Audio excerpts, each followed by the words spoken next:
Alright, so this is how to change the rotor on your Lexus. Alright, so you gotta take the two 14mm bolts off.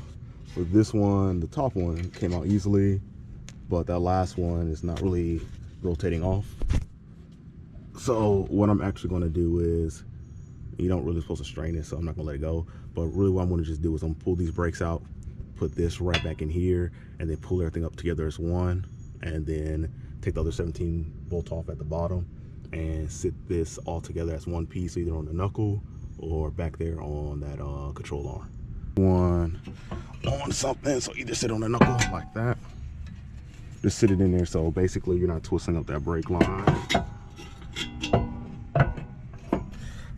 Let's see the camera to the side while I figure this out. Just find somewhere to sit it, basically where you're not stretching that brake line, you're not stressing it, and then we're gonna work on the rotor next. All right, so basically I put a box and a mallet under it and put the in the handle of the mallet to go through where the caliper is, basically, and that's basically keeping on this so there's nothing, there's no strain on this brake line. So basically what we're gonna do now is pull this rotor off. So on the other side the rotor just came off, it was just loose, but this one is not. So what we're gonna do is we're using a I think this one is like a 5/16. Yeah, I think it's a 5/16 by like a 1.25. It's like a metric bolt, basically. It's an M8 bolt style. And basically we're just gonna put this in here, and then what you need to do is you need to use a socket to basically press against the hub, which is this part right here, and it's gonna push the rotor off because it's actually screwing in through the rotor. So you need to make sure that size fit. So let me go ahead and do that now.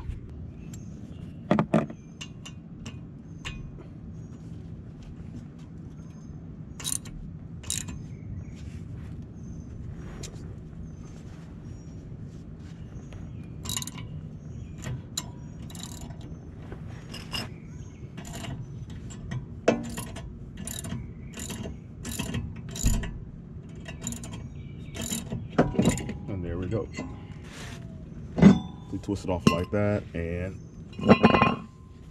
basically, yeah, that's all it does. So you can kind of see where this hole kind of just, that bolt press against this mark right here and push it right off.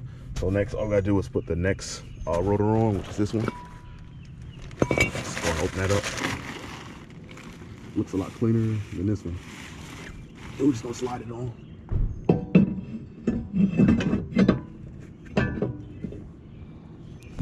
Next one basically just sits on like that, and what we're gonna do now is we're gonna put we need to push this caliper in to put in the new brake pads.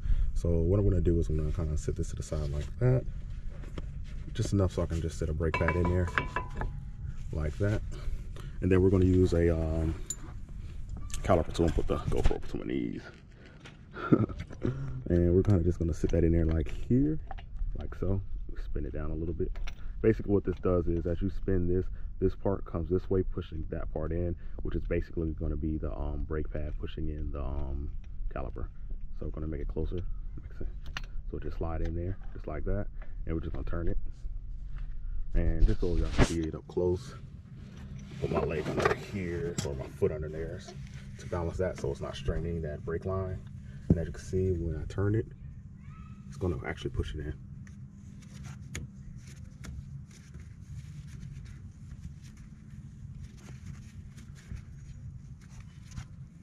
All right, so that is in now, and just unloosen it, slide this out, slide that brake out.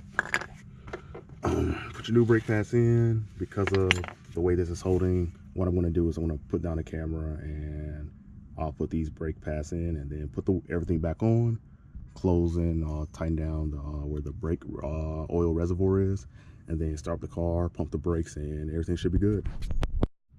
All right, so everything is back together. We got both 17 bolts tightened up well. We got both 14 bolts tightened up well.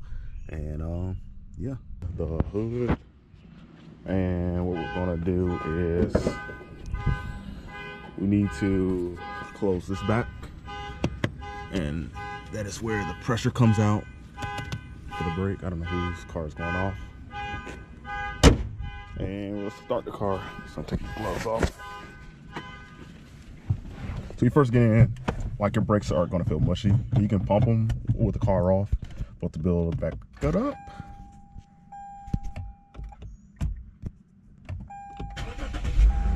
All right, and my brakes just went all the way to the floor. Okay, so now I'm gonna pump them, and now I have back up to my regular brakes again. So everything is good now. So basically the car is good. I can take it for a drive, but I'll take it for a drive later because I know I did everything right. So yeah, here we go. That's it. So if you like the video, please like and subscribe.